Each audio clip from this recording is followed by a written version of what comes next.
throw tantrums when we don't get our way. Because in the end, we all just struggle with social interaction.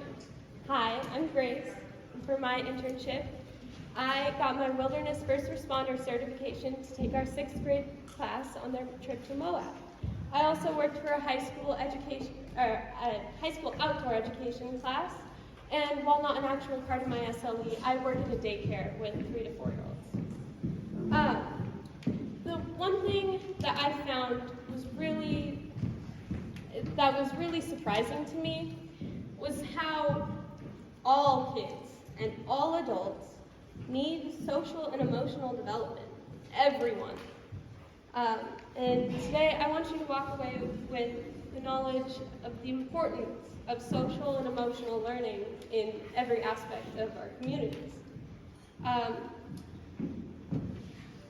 That's social and emotional learning, SEL.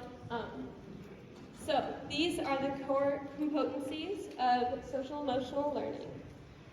These can be built with everyday activities and challenges in the classroom. I wanted to do one of my favorite social emotional activities, which is a little mindful moment. It's an exercise we do at the beginning of a lot of our classes, and it's a self-awareness exercise for mindfulness. You can be done with any age, any number of people, and that's why I chose it today. So we're just gonna be quiet, close our eyes, and take 3 6-second breaths in and out.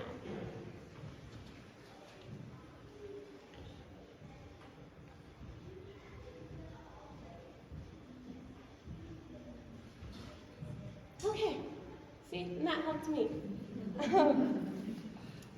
So, a statistical analysis of 213 K-12 schools that focus on the SEL principles show more than 200,000 students have enhanced social and emotional skills and behaviors, and lower levels of emotional distress and conduct issues. There's that if you didn't get all of it. Sorry. So, some examples of social emotional learning to show how wide of a range it can be.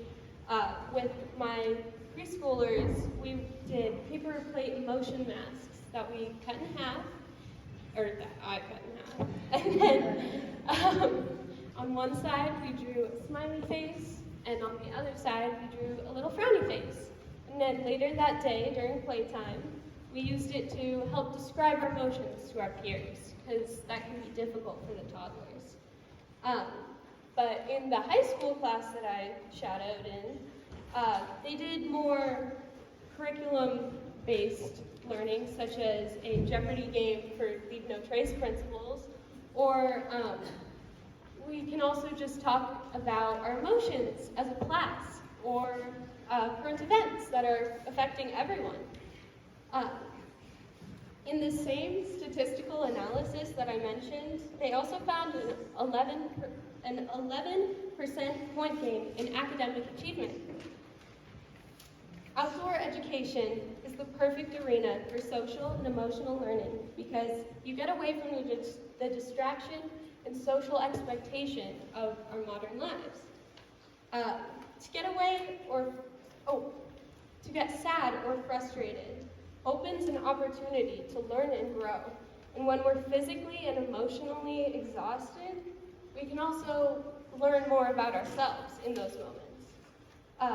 The best way to handle the complications of modern day life is to get back to our normal stressors our ancestors faced, like basic survival.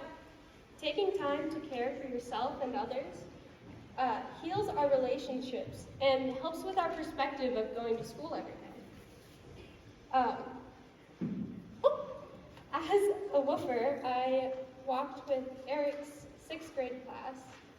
I felt really lucky to be in Moab, not only because it's just crazy breathtaking, but also because I got to get an insight into the growth of a bunch of little people I had never met.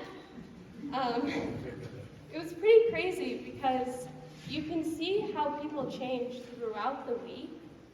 It's like they can be so uncomfortable, and finally slowly work their way up and then be a completely crazy kid all over again. I found that by acting kindly to yourself and others, or just by being a good role model, a child can get the right idea of how they should behave and how they should treat others. Encouragement and respect also leads to confidence and motivation, which is universal between the classroom and outside. A teacher can be one of the biggest role models without even knowing it.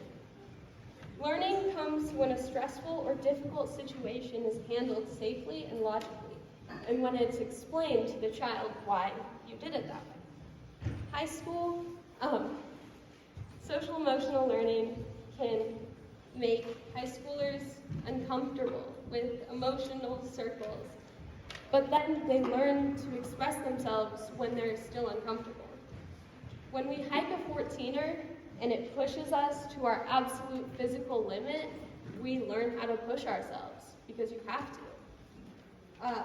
And then when we're forced into a tent with a bunch of random kids that we've never met, we learn to deal with difficult people, and we make a lot of friends.